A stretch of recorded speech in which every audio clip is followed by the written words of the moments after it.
ভাই এবং বোনের সম্পর্ক যে কত মধুর আজকের এই গল্প থেকে আপনারা বুঝতে পারবেন। ভাই অনেক রাত্রে ভাইয়ের ফোনে ফোন আসলো বোনের। তখন ভাই বলছে, কিরে বোন, এত রাত্রে ফোন করেছিস কেন? তখন বোন কান্না কণ্ঠে বলছে, ভাই আমার ভয় করছে খুব।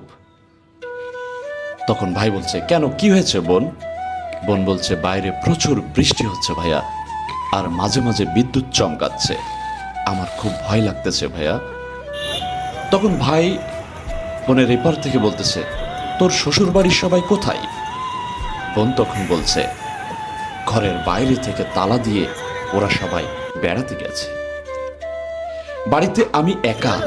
তখন ভাই বলছে, ভয় পাস না বোন, তোর ভাইয়া তোর সাথে আছে। বোন বলছে, তুই কিন্তু সারা রাত আমার সাথে কথা বলবি। ভাই বলছে, বলবো।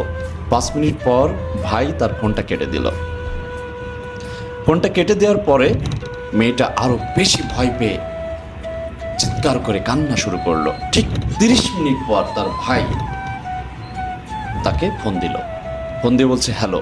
তখন বোন আরো জোরে জোরে কান্না কান্না কণ্ঠে বলছে, তুই ফোন কেটে দিলি কেন সেটা বল, আমি অনেক ভয় পাইছি। তখন ভাই বলছে, ভয় পাস না লক্ষ্মী সোনা বোন, তোর ভাই তোর বাড়ির সামনে দাঁড়িয়ে